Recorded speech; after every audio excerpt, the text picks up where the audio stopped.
하나님은 살아계십니다. 살아계신 하나님께서 오늘도 역사할 줄 믿습니다. 말씀은 역사가 일어납니다. 오늘 하나님 말씀을 듣다가 역사가 일어나길 주의 이름으로 축원합니다. 할렐루야. 제일 이 세상에 아름다운 것이 있다면 화해하는 것입니다. 오랫동안 원수됐던 형제들이 화해할 때 그보다 아름다운 것이 없죠. 오랫동안 등을 돌리고 각방을 쓰다가 부부가 화목하게 잘 때 그보다 아름다운 것이 없습니다.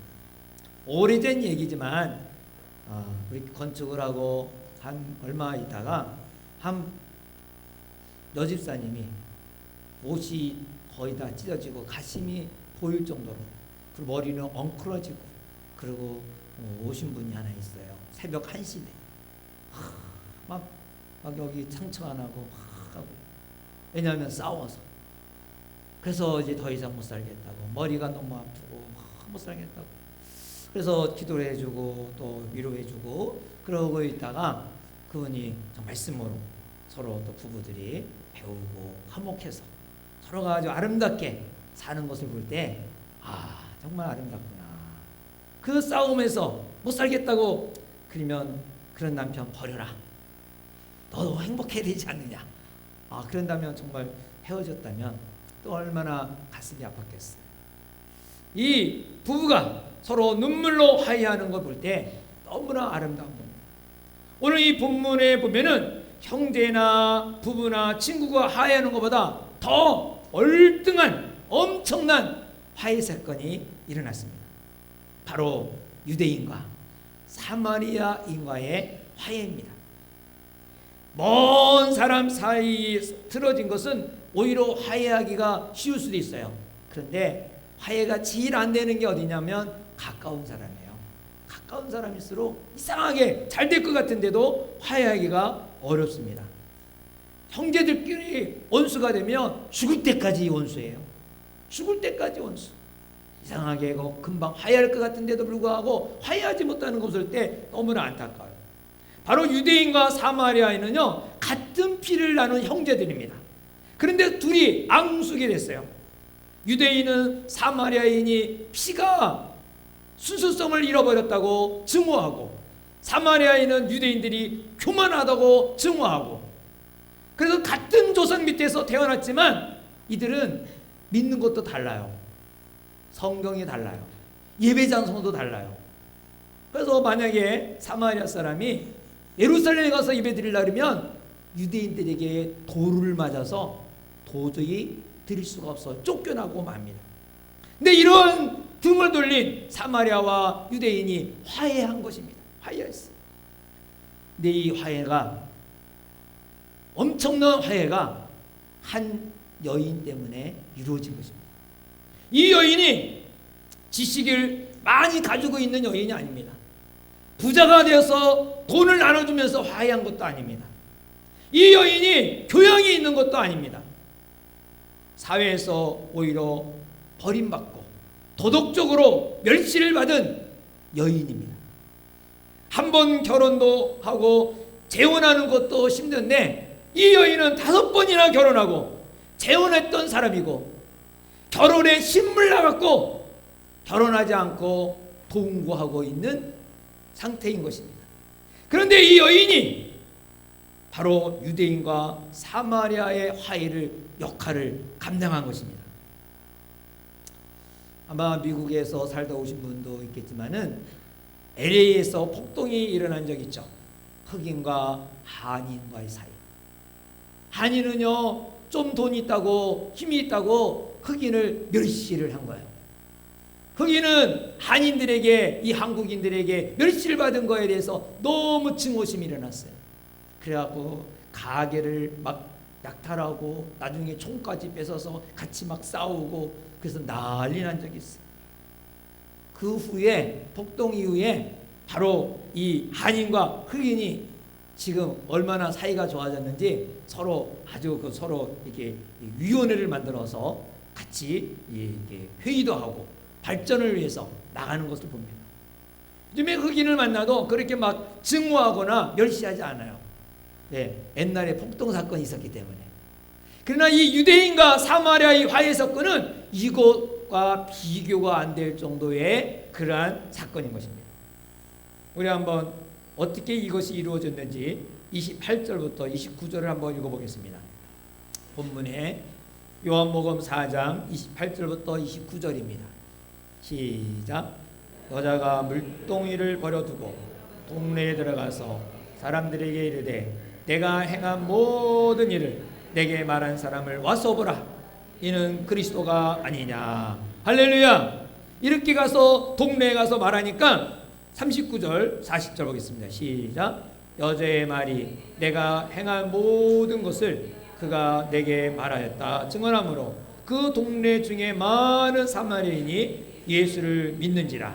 사마리아인들이 예수께 와서 자기들과 함께 유하기를 청하니 거기서 이틀을 유하시매. 할렐루야. 여러분, 성경을 그냥 읽으면 그냥 읽을 수 있겠지만 놀라운 사건이 있어요. 거기서 이틀을 유하시매. 유대인을 대표하는 예수님과 제자들이 이 사마리아에 머물러서 며칠이나 이틀이나 잠자리를 같이 하는 화해의 사건이 일어났다는 거예요. 여러분, 유대인은요 사마리아 땅을 밟지도 않아요. 사마리아에서 유대에서 갈릴리로 가려면 사마리아가 중간인데 글로 가지 않고 항상 돌아가요. 그 땅을 밟지도 않고 그 사람 보지도 않아요. 사마리아인을 보지도 않아. 그런데 이틀이나 같이 자고 먹었다. 이게 얼마나 놀라운 화해 사건입니까? 이 화해가 누구를 통해서 시작이 됐어요? 바로 여인을 통해서. 이 여인을 통해서 유대인과 사마리아가 화해한 것입니다. 근데 이 화해는 사실 하나님과 죄인과의 화해입니다. 왜냐하면 예수님은 하나님이십니다. 예수님은 하나님이십니다. 42절을 볼까요? 42절 시작. 그 여자에게 말하되 우리가 믿는 것은 내 말로 인함이 아니니 이는 우리가 친히 듣고 그가 참으로 세상의 구주이심을 알미라 하였더라. 할렐루야. 예수님이 구주다. 예수님이 그리스도다. 예수님이 메시아다. 이거를 알고 믿었다는 거예요. 바로 유대인은 사마리아인은 유대인을 그렇게 막 분쟁하고 거절한 그들이 이제는 화해가 일어난 것입니다. 사람과 사람만이 아니라 죄인과 하나님이 화해를 이루어졌어요. 죄인과 하나님이 화해를 이룬 거, 이거를 갖다가 뭐라 그런가 하니 전도란. 전도. 전도가 뭐예요? 네, 전도는 말 못해. 전도가 뭐냐?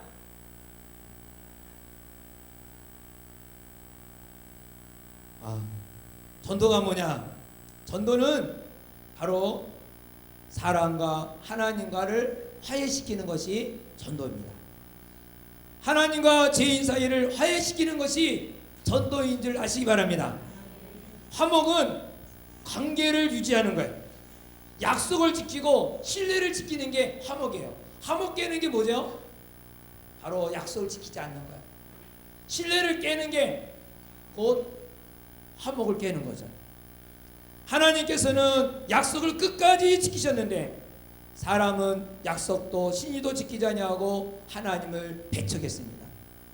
하나님의 약속을 저버린 것입니다.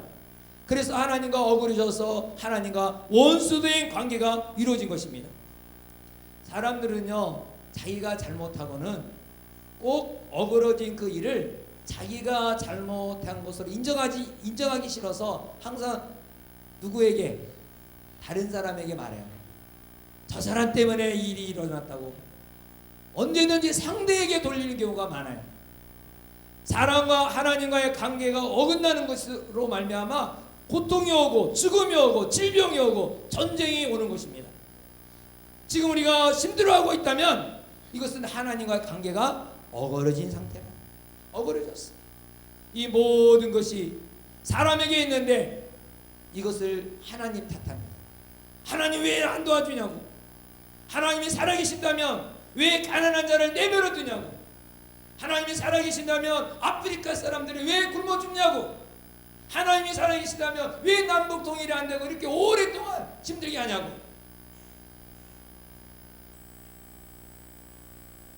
하나님을 원망합니다.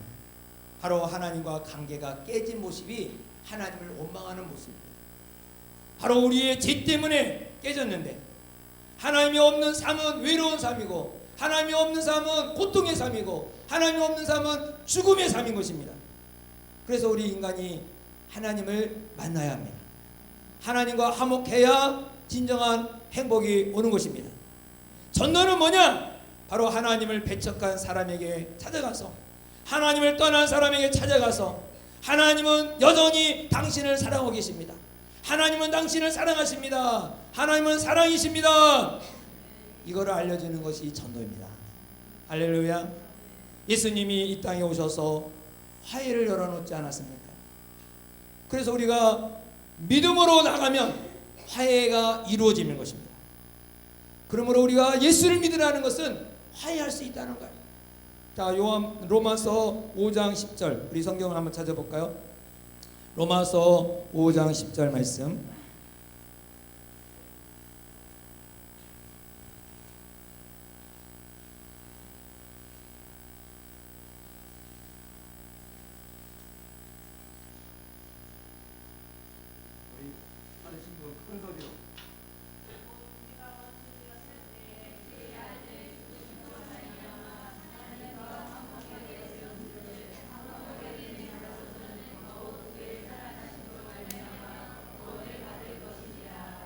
아멘.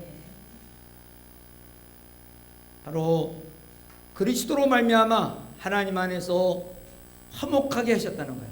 그래서 우리에게 무엇을 주냐면 화목지책을 주셨습니다.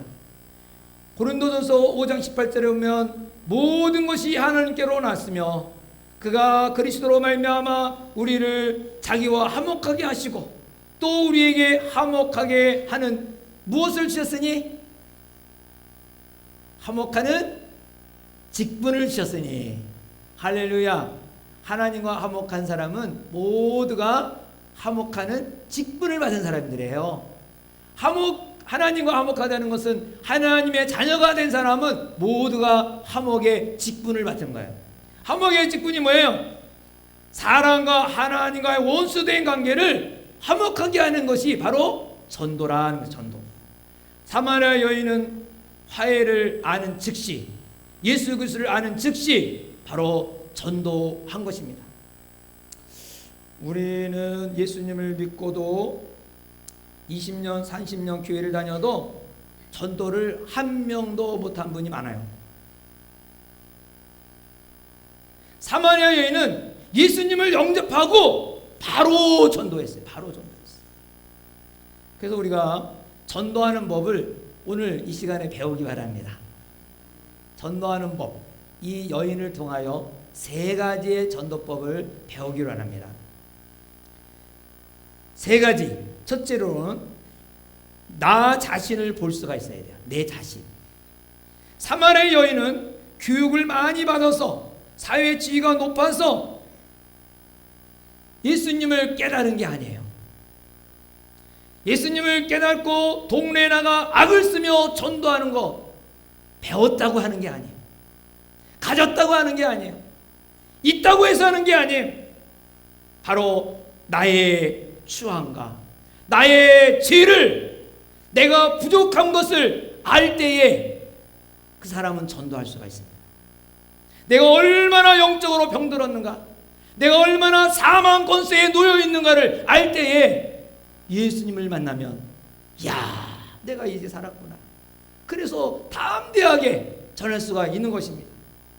그 병을 치료해 주시고 죄로부터 자유케 됨을 누리게 된 사람은 나가서 전하게 되는 것입니다. 하나님의 은혜를 알게 되면 이 말거리가 생기는 거예요. 말할 것이 있다는 거예요.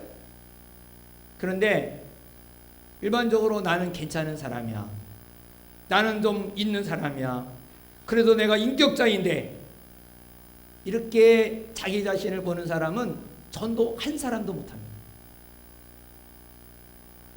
자기 자신을 보지 못해서 그렇습니다. 요즘에 암 환자가 참 많습니다. 그전에는 암 환자가 많은 사람인 줄 알았어요. 그런데 여러분, 가족들 중에 암 환자가 있어요, 없어요? 굉장히 가까이서 많이 있어요. 근데 암이, 특별히 위암 같은 경우 초기에는 잘 몰라요. 아이고 아파, 고통을 느껴, 그 소화가 안 되고 설사가 하고 막 쓰린 것 같고, 그래서 아픔을 느껴서 병원에 가보면 암 말기라 그래요. 수술할 수 없다. 초창기에 만나면 얼마나 좋아. 우리 형수님 가정이 아버님도 암으로 돌아가시고, 오빠도 암으로 돌아가시고, 언니도 암으로 돌아가시고, 그런데 우리 형수님도 위암이 걸린 거예요. 근데 다행히도 초기에 발견했어, 초기. 그래서 위를 거의 다 잘랐어요. 위가 별로 없어서 그냥 뭐 조금 먹으면 되고, 조금만 움직이면 또 금방 내려가고 그래요. 근데 그래도 살 수 있는 것은 감사하네요. 지금 덤으로 살고 있다 그래요. 왜? 다 죽었는데, 그래서 자기는 초기에 발견해서 위를 잘라냈기 때문에, 그래서 암 요소를 잘라냈기 때문에 지금 아직도 이제 수술하고도 5년을 지금 살고 있거든요. 그래서 늘 만나면 덤으로 산다 그래요. 덤. 암은 초기에 모르다가 갑자기 아프면 벌써 맺기가 되었다, 말기가 되었다는 거예요.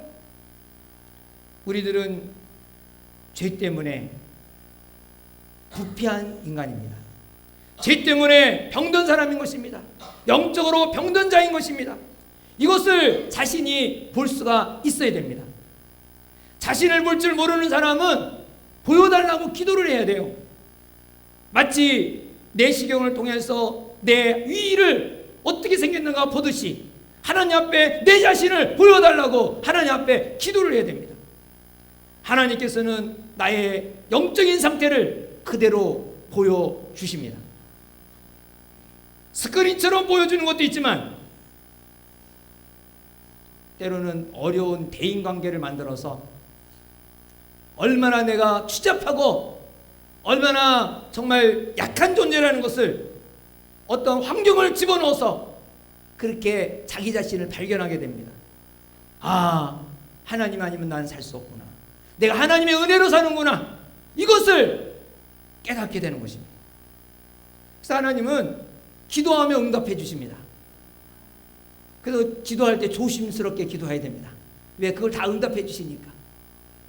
내가 죄인인 걸 모르고 내가 부패한 모습을 모르면 전도할 수가 없어요. 전도할 수가 없어요. 하나님께 나 있는 것을 보여달라고 하면서 하나님께 기도하기 바랍니다. 요즘은 자신의 약한 모습 때문에 또 힘들어하는 분이 있어요. 나는 이것도 저것도 정말 너무 부족해요. 어떻게 살아야 될까? 여러분, 걱정하지 않기 바랍니다. 나의 약한 모습을 본 그 사람은 감사하기 바랍니다. 자신의 모자람을 발견한 것은 우리 마음속에, 우리 속에 하나님이 임재하고 계시다는 것을 알려주는 것입니다. 하나님을 붙들라는 것이죠. 하나님을 의지하려는 것이죠. 내가 너를 사랑한다는 것을 보여주는 거예요. 그래서 우리는 약할 때 절망하거나 약할 때 우리가 낙심해서는 안 됩니다. 오히려 약함이 발견할 때 감사하시 바랍니다. 사도 바울은 늘 말했잖아요. 나의 약함을 자랑하노라. 자기의 약함을 발견하지 못하는 게 문제예요. 나는 저 사람보다 난데, 나는 모태신앙인데, 나는 좀 괜찮은 사람인데, 이런 사람 하나님 쓰지도 않습니다. 역사도 안 일어납니다. 그러나 내가 부족하다는 것을 느낄 때 하나님을, 너를 사랑한다는 그 증거입니다. 부족함을 느끼는 것이 바로 하나님이 너를 사랑한다. 모자람을 발견할 때 여러분 하나님께 감사하시기 바랍니다. 낙심하지 말고 주님의 위로를 받기를 바랍니다. 기도하면 그 영적 부패한 그 병든 모든 죄악들을 치료해 주시고 변화시켜 주시고 우리에게 소망을 주시는 것입니다. 그래서 전도자가 되기 위해서 먼저 화목하게 하려면 내 자신을 발견해야 돼. 내가 누구인가, 어떤 사람인가 발견하면 하나님만 붙드는 사람이 되면 그는 담대하게 예수를 전할 수가 있습니다. 두 번째로는 초자연적인 역사를 경험해야 됩니다. 하나님께서 초자연 역사로 지금도 일하고 계십니다. 사마리아 여인이 예수님과 대화 속에서 언제 예수님을 구세주 그리스도임을 발견했습니까? 그것은 바로 예수님과 대화 속에서 내 남편을 데리고 오라는 것이었습니다. 내 남편을 데리고 오라! 엄청나게 당황했겠죠. 처음 만난 남자가 남편을 데려오라니. 그래서 지금 있는 남편도 사실은 남편은 아니서 내가 없습니다. 남편 없습니다. 그랬어요. 근데 예수님은 처음 본 이 여인이지만 말합니다. 맞다. 네 말이 맞다. 5명의 남편이 있었지만 지금 있는 남편도 내 남편이 아니다. 이 여인에게는 이 말이 결정적인 사건이 되었습니다. 나를 만나본 적도 없는데 나를 아시는 분, 바로 이분이 그리스도구나. 이분이 메시아구나. 할렐루야. 28절 29절을 보겠습니다. 28절 29절. 요한복음 4장 28절 29절 시작. 여자가 물동이를 버려두고 동네로 들어가서 사람들에게 이르되 내가 행한 모든 일을 내게 말한 사람을 와서 보라. 이는 그리스도가 아니냐 하니. 할렐루야. 이 여자는 자기의 모든 과거를 아는 자가 바로 그리스도다. 이것을 믿고 그러고 가서 전하게 된 것입니다. 초자연적인 경험을 한 사람인 것입니다. 바로 예수님이 자기 자신을 아는 것에 대해서 초자연적인 경험을 해서 전도자가 된 것입니다. 그래서 전도자가 되려면 초자연적인 일상적인 것이 아니라 그냥 보통 이해가 되는 것이 아니라 이해가 안 되는 경험이 있어야 됩니다. 우리 교회는 장로교 합동측입니다. 그런데 순복음 교회는 참 본받을 게 뭐냐면 전도를 잘합니다. 그래서 열정적으로 전도합니다. 왜 전도를 저렇게 열심히 하는가? 순복음 교인들을 가만히 살펴보면 그들이 이 경험이 많은 초자연적인 경험이 많은 방언을 한다든가 통역을 한다든가 병고침을 당하든가 하여튼 간에 뭔가 체험이 있기 때문에 그것을 말하는 거예요. 체험을 증거하는 거예요. 초자연적인 체험을 해야 말거리가 있고 전도하게 됩니다. 초자연적인 체험을 하려니까 뭐 신비한 것을 보았다, 들었다, 그런 말이 아닌 것입니다. 옛날 베스트셀러였던 막 지어낸 찐빵이라는 책이 있습니다. 보신 분도 있겠죠? 이 연예인 이만재 연예인이 예수를 믿고 100일 동안에 자기가 예수 믿고 이렇게 생활한 거를 기록하고 그 책이 나왔어요. 막 지어낸 찐빵. 정말 우리가 예수 믿는 이렇게 믿을 때 많이 공감 가는 얘기가 많이 있습니다.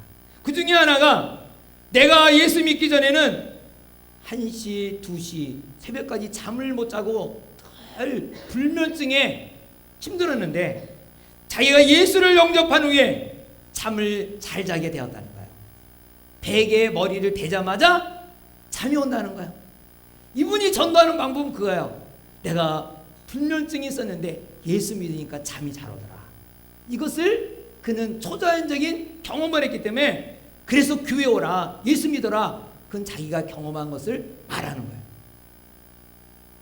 전도자가 되기 위해서는 이러한 초자연적인 체험이 없으면 말거리가 없어요. 상대방의 마음을 움직일 수가 없어요. 모세 때에도 역사가 일어나고 2000년 전에도 예수님 당시에도 기적 같은 일들이 얼마나 많이 일어났습니까? 그런데 오늘날은 과연 일어나지 않을까? 왜 안 일어날까? 일어날까 안 일어날까요? 사람들은 뭐 기적이 일어나면 그게 심리적인 것이지 뭐 그게 진짜냐? 사람들이 간절한 마음을 가지고 있으니까 그게 그렇게 된 것이다. 이렇게 생각하는 사람이 참 많이 있어요. 그런데 그렇게 낫는 병도 있지만 실질적으로 완전 치유 역사가 일어나는 것도 있습니다. 하나님이 역사하십니다. 나는 기적을 믿는다는 책이 있어요. 거기에 치료받은 사람의 간증이 나왔는데 용접공이 용접을 하다가 그 빨간 그 불똥이 눈에 딱 들어온 거예요. 눈 감막을 쳐서 눈 감막이 완전히 다 타버렸어요. 그러면 장님이 되잖아요. 안 보이는 거잖아요. 감막을 건드리는데 어떻게 눈이 보이겠어요? 그런데 이가 기도를 받고 치유가 돼서 완전하게 눈이 보이게 된 거예요. 할렐루야. 이것은 심리학적으로 된 것이 아니라 하나님의 역사가 일어난 것이죠. 지금도 하나님은 일하십니다. 여러분 기도하시기 바랍니다. 오늘 오후에 예배에 참석하신 분에게는 놀라운 치유를 경험할 줄 믿습니다. 기독교를 도덕적으로 윤리적으로 합리적으로 이해하는 그런 분이 있는데 그렇게 해서는 예수님을 알 수가 없습니다. 여러분 교회에 다닌다고 해서 도덕적으로 생각하지 마세요. 도덕의 종교는 차라리 불교나 유교가 더 낫습니다. 예수님을 믿는 기독교는 능력의 종교입니다. 체험의 종교입니다. 예수님이 태어날 때부터 돌아가실 때까지가 다 체험인 것입니다. 바로 초능력이에요. 신비한 체험이에요. 예수님이 태어날 때 어떻게 태어나셨어요?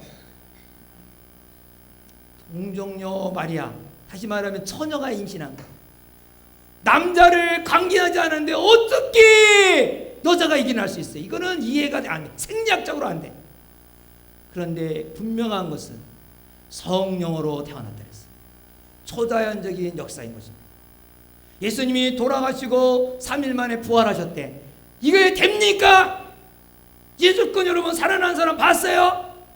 이거는 합리적이 아니에요. 이성적이 아니에요. 근데 초자연적인 역사입니다. 바로 예수님은 3일 만에 부활하셨어요. 뿐만 아니라 예수님이 이 땅에 사실 때도 모든 일은 초자연적인 역사예요. 문둥병이 낫는 게 나을 수가 없어요. 요즘에도 문둥병 걸리면 그 정도의 정지가 되지 낫지는 않아요. 그러니까 다시 회복이 안 되는 거예요. 근데 예수님의 문둥병은 완전히 나갔고 성한 사람이 된 거예요. 성한 사람. 할렐루야. 눈 뜨는 거, 이거 눈 맹인이 눈 뜨는 것도 대안 수술하지 않고는 눈이 뜰 수가 없잖아요. 근데 예수님은 눈을 뜨게 하셨어요. 그리고 바다가 넘실치는데 그 바다를 향하여 바람아 잠잠하라 하니까 바다가 잠잠해졌어요. 이게 어떻게 이성적으로 되는 것입니까? 합리적으로 된 것입니까?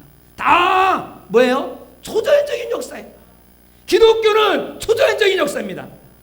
머리로 이해돼서 믿는 게 아니에요.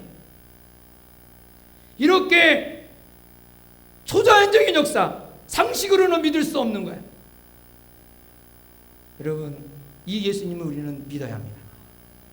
어떤 상태이든지 초자연적인 간증을 하면 여러분 귀를 기울여야 됩니다. 내가 체험을 했든지 간증을 듣든지 어여간에 초자연적인 경험이 있어야 말할 거리가 있어요. 전도할 수가 있어요. 생활 가운데 초자연적인 체험이 있기를 주의 이름으로 축원합니다. 예수를 믿고 내가 담배를 끊었어. 이것도 초자연적인 역사입니다. 예수를 영접하고 술을 끊었어. 이것도 초자연적인 역사입니다. 간증할 수가 있는 거예요. 여러분이 그것이 있는 거 있으면 막 예수 전도할 때 나는 예수 믿고 담배 끊었어. 너도 담배 예수 믿으면 담배 끊어져. 이게 말할 수가 있는 거잖아요. 술을 못 끊고 늘 술 끊어야 돼 하는 사람한테 나는 예수 믿고 술 끊었어. 괜찮아. 예수 믿어봐. 그러면서 자꾸 하면은 그 사람이 전도가 되지 않겠어요. 하나님에 대해서 실감이 없는 분은 오늘부터 100일 동안에 아침 저녁으로 기도해 보기 바랍니다. 하나님이 초자연적인 역사를 경험하게 될 줄 믿습니다. 우리의 성도들은 도덕적으로 윤리적으로 상식적으로 기독교를 믿지 아니하고 자연을 초월하신 초자연적으로 역사하신 주님을 믿고 이 체험을 하고 담대하게 전도자가 되기를 주의 이름으로 축원합니다. 세 번째로는 자기 노출이 있어야 됩니다. 자기 노출. 이 여인은 어떠한 여인입니까? 39절에 보면 39절 다 같이 시작. 여자의 말이 내가 행한 모든 것을 그가 내게 말하였다 증언하므로 그 동네 중에 많은 사마리아인이 예수를 믿는지라. 할렐루야. 그분이 나의 행한 모든 것을 말했다 했어요. 어떤 것입니까? 공부 많이 한 거 자랑한 것입니까? 돈을 많이 번 거를 말한 것입니까? 훌륭한 인격자라고 말한 것입니까? 아닙니다. 그가 말한 것은 수치스러운 일이었습니다. 5번 결혼한 것, 이거 말한 것입니다. 이것을 말하지 않을 수가 없었던 것입니다. 전도자가 되려면 자기의 그 수치스러운 것을 노출시킬 수가 있어야 되는 것입니다. 자기의 마음을 닫고 예수를 믿으라고 하면 열매가 없는 거예요. 자기의 노출이 없이 성경 구문을 가르치면 아무리 잘 가르쳐도 열매가 없는 거예요. 예수님이 십자가에 달린 모습은 자기의 모든 노출입니다. 살이 찢기면서까지 자기의 벌거벗은 모든 것을 다 보여준 거예요. 그 얼마나 그 노출이 심해서 우리는 그 노출로 인하여 감격이 오고 예수님을 믿게 되고 예수님을 따르게 되는 것입니다. 두려움을 극복하는 것은 어떤 것입니까? 자꾸 감추는 것이 두려움을 극복하는 것이 아니라 바로 자기를 노출시키는 것입니다. 그래서 이 연설자들이 가끔가다 나올 때 보면 자기가 이렇게 말해요. 제가 참 두렵고 떨림으로 이 자리에 섰습니다. 이렇게 말을 해요.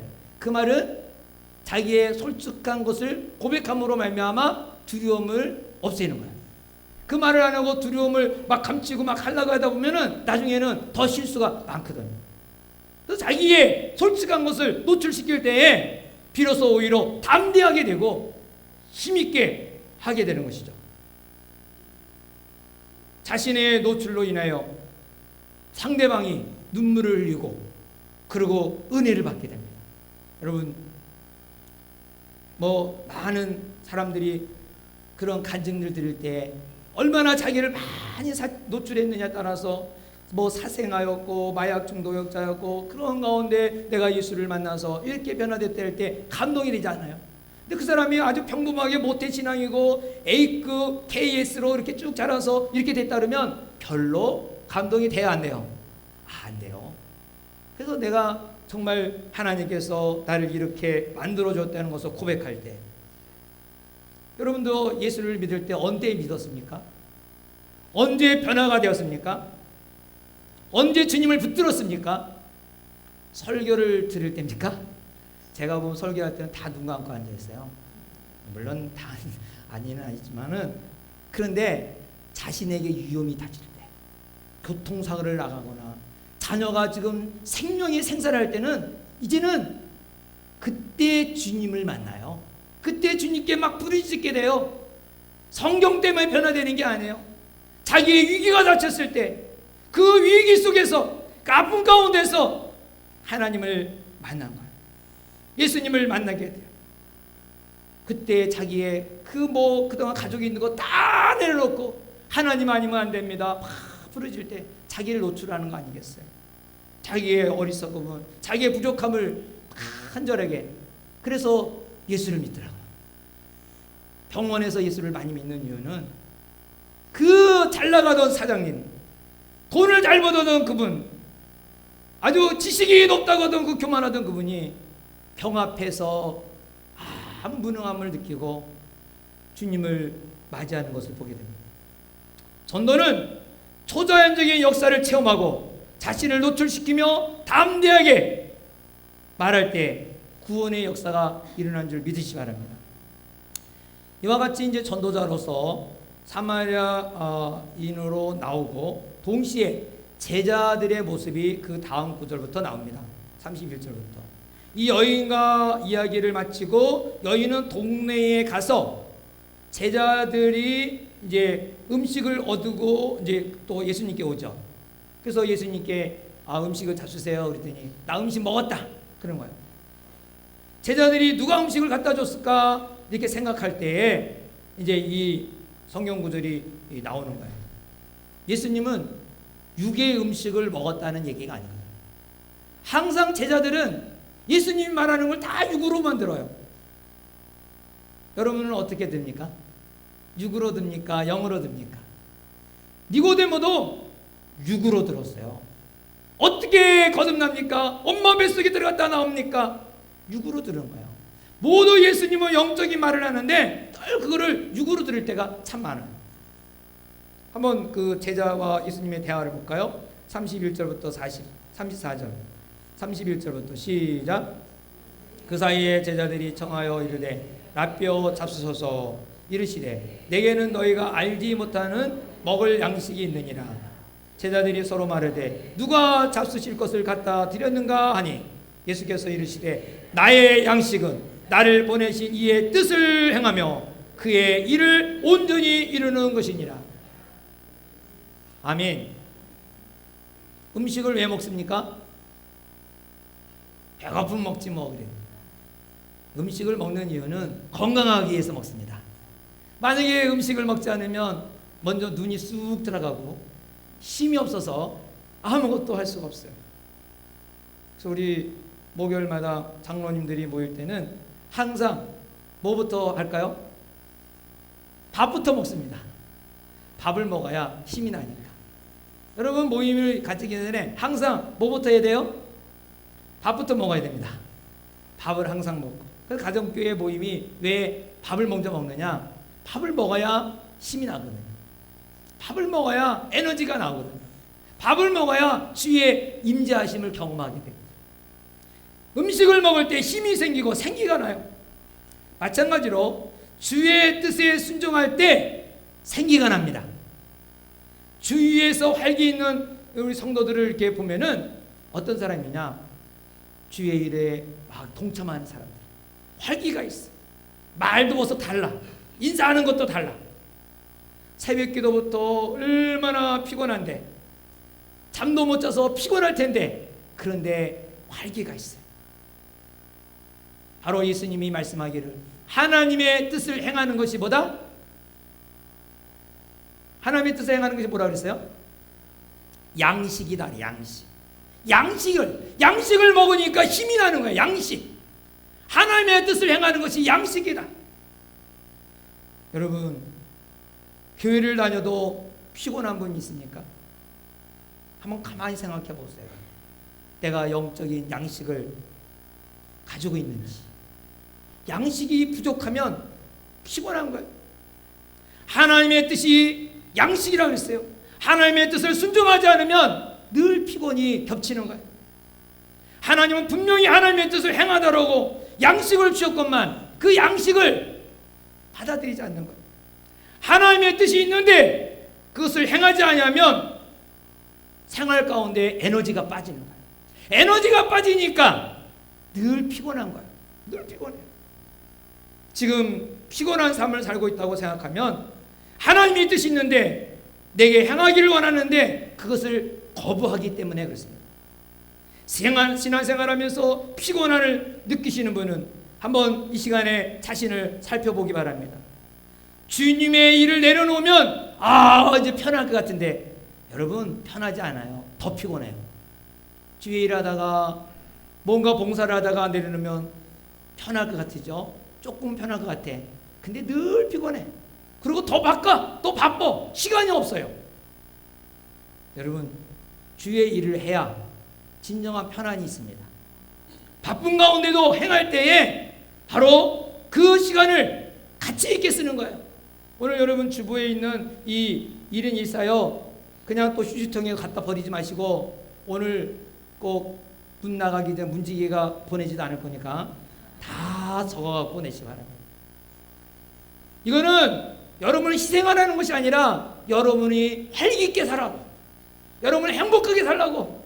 일할 때 행복하니까, 주의 뜻을 이룰 때에 양식이 들어가니까 막 활력이 넘치는 거예요. 여러분, 사랑하는 여러분, 우리 가정교회 사역이 얼마나 위대한 일인지 몰라요. 그 사역을 집중할 때에 활력이 넘칩니다. 행복이 넘칩니다. 정말 일할 거리가 얼마나 많은지 몰라요. 시간이 부족해요. 그래서 너무나 행복하고 기쁜 일이 많이 생기는 거예요.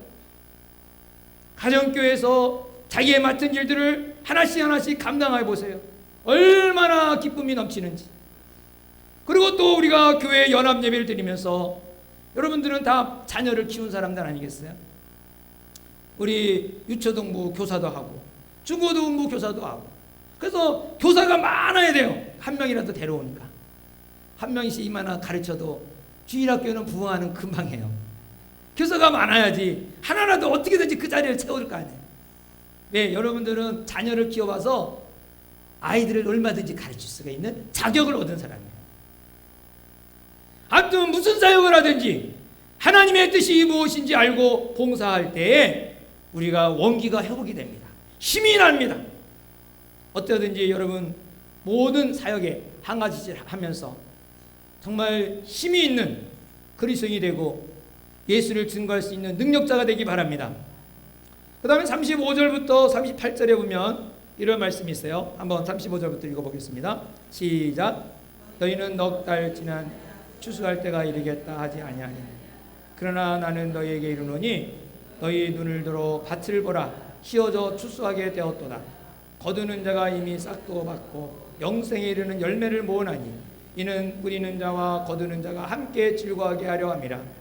그런즉 한 사람이 심고 다른 사람이 거둔다는 말이 옳도다. 내가 너희로 노력하지 아니한 것을 거두러 보내노라니 다른 사람들은 노력하였고 너희는 그들이 노력한 것에 참여하였느니라. 아멘. 구약에 보면은 저주가 뭐냐? 저주가요, 씨를 뿌렸는데 거두지 못하는 게 저주라고 했어요. 그래서 군대를 가는 사람에게도 항상 이 뭐 포도나무를 심으면 그 애는 군대를 안 가지 면제를 해줬어요. 그리고 또 막 결혼한 사람도 군대에 면제를 해줬어요.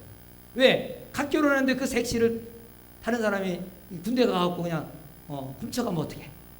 그러니까 그냥 그래도 씨앗을 남겨놓고 가야 되니까 그래서 놔뒀어요. 씨 뿌리는 사람이 애는 쓰는데 추수는 다른 사람의 결과를 얻는다면 이건 저주라는 거죠. 그런데 오늘 36절에 보면은 뿌리는 자와 거두는 자와 함께 즐거워한다 그랬어요. 여러분, 뿌리는 자와 거두는 자가 함께 즐거워하는 것은 예수 그리스도가 도래할 때 이 즐거움이 이루어진다는 것이에요. 왜 그럴까요? 예수님은 이 땅에 오신 목적이 뭐예요? 생명을 주고 부유하게 함이라고 요한복음 10장 10절에 말씀하고 있습니다. 예수님께서 지배하는 삶은 풍요한 삶인 것입니다. 물질이 풍요한 것도 있겠지만은 생활에 풍요하다는 거예요. 어떤 사람은 돈을 쌓고도 가난하게 사는 사람이 많아요. 제가 오늘 실버처치 2시에 토요일마다 항상 하고 이렇게 참여하신 분들에게 쌀을 1kg씩 드립니다. 그래서 이제 어떤 돈 많은 사람한테 제가 찾아가서 밥도 사주고 밥값 내는 건 내가 내고, 그리고 이제 부탁을 했죠. 우리 실버처치 하니까 쌀 좀 도와주셔.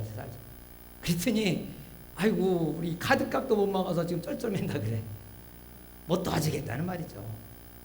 선수 치는 거죠. 그래서 두 말 안 하고 그냥 왔어요. 아무리 돈을 쌓아놔도 가난하게 사는 사람이 있어요. 나누지 못하는 사람이 있어요. 하나님이 약속하신 것은 뭐냐? 필요한 것을 풍요하게 채워주신다는 거예요. 마음에 넘치는 기쁨이 있고 평화가 있고 그리고 지혜가 필요할 때 지혜를 주시는 풍요하신 하나님이십니다. 비록 쌓은 것이 없어도 하나님이 함께 하시면 임마누엘 되시면 풍요한 것입니다. 지혜를 구하면 지혜를 주시고 물질이 필요할 때 꼭 필요한 물질을 주시는 것입니다. 포도주가 끊어지지 않고 곡식이 끊어지지 않는 역사가 일어납니다. 가나 혼인잔치 같이 사렙 가부의 집에 그 곡식이 끊어지지 않듯이 신학생 미망인이 기름이 끊어지지 않고 채워지듯이 빚을 다 갚을 때까지 채워지듯이 이러한 주님의 역사가 일어나는 것입니다. 37절 38절을 보겠습니다. 37절 38절 시작. 그런즉 한 사람이 심고 다른 사람이 거둔다 하는 말이 옳도다. 내가 너희로 노력하지 않은 것을 거두러 보내었느니 다른 사람들은 노력하였고 너희는 그들이 노력한 것에 참여하였느니라. 할렐루야. 이 말은 전도에 대해서 이야기인 것입니다. 전도. 예수님의 제자들이 사마리아 땅에 가서 전도를 했는데 많은 영혼을 거두게 된 거예요. 뿌린 분은 예수님이신데 거두는 것은 다른 사람이다. 다른 사람이 거두는 것이 옳다 하는 것이죠. 우리가 전도의 원칙이 뭐냐? 한 사람이 심고 다른 사람이 거둔다는 거야. 한번 따라해 보겠습니다. 한 사람이 심고 다른 사람이 거둔다. 이 전도의 원칙이에요. 우리가 전도하여 실망하는 이유가 뭐냐? 그 사람을 믿을 때까지 전도하다 보니까 실망하는 거예요. 교회도 안 오죠. 전도도 안 되죠. 그래서 전도하다가 그만두는 경우가 많아요. 전도하라 하면 스트레스야. 에휴, 되지도 않는 거 뭐 전도한다. 그러나 여러분, 결과가 안 돼 있기에 실망하지 않기 바랍니다. 한 사람은 심고 다른 사람은 거둔다. 할렐루야. 저는 이제 목사이기 때문에 때로는 열매를 거둘 때가 좀 많이 있어요.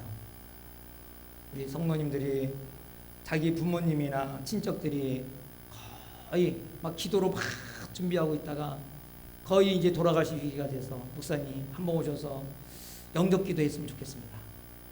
그래서 제가 또 항상 어디든지 영접기도 하는 데는 가죠. 가서 영접을 뭐 30분이든지 20분이든지 1시간이든지 복음을 전하고 예수님을 영접하겠습니까? 그러면 그분이 예수를 영접하여 따라해서 예수님을 믿습니다 하고 시인을 해요. 그럴 때 얼마나 기쁜지. 이분이 이대로 죽으면 어디 가요? 지옥 갈 텐데 이분이 예수를 영접해서 하나님의 나라에 갈 수 있으니 얼마나 기쁜 일이에요. 근데 제가 이 말이 능해서가 된 게 아니에요.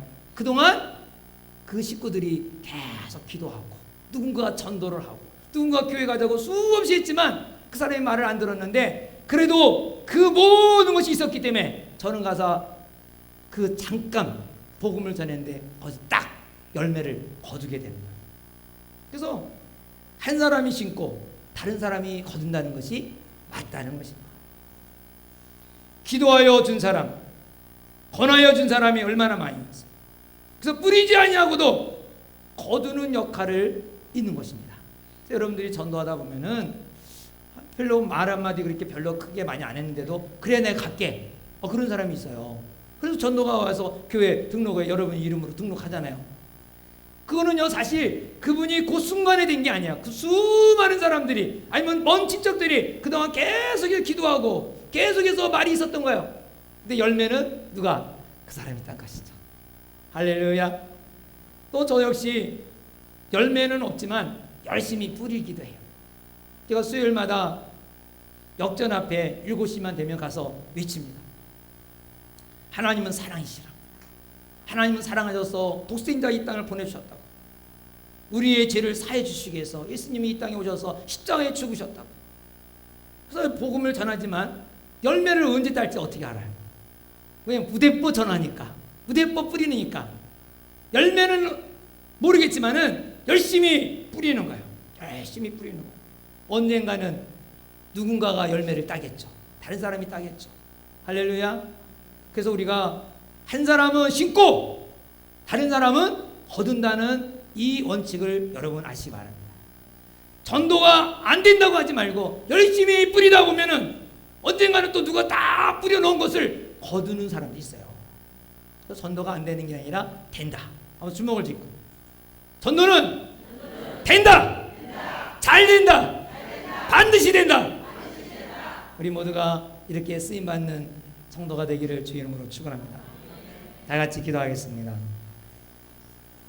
그동안 우리는 전도를 하면서 낙심할 때가 많았습니다. 데려오고 싶었지만 오지 않고 더 이상 난 전도는 안 하겠다 하지만은 여러분의 전도가 언젠가는 다 열매를 맺습니다. 누군가가 그를 전도하게 되고 열매를 맺게 돼요. 여러분들도 계속 하다 보면 누군가 다 뿌려놓은 것을 거두는 날이 있습니다. 그래서 그 날을 바라보면서 우리는 전도인이 되기 바랍니다. 전도는 행복이 옵니다. 그래서 전도를 하기 위해서 체험을 달라고 기도했어요. 초자연적인 역사를 경험하게 해달라고. 내가 만나지 아니하고 경험하지 아니하고는 말을 할 수가 없어요. 담대할 수가 없어요. 우리가 이 시간에 하나님께 간절히 기도하겠습니다. 다 같이 기도합시다.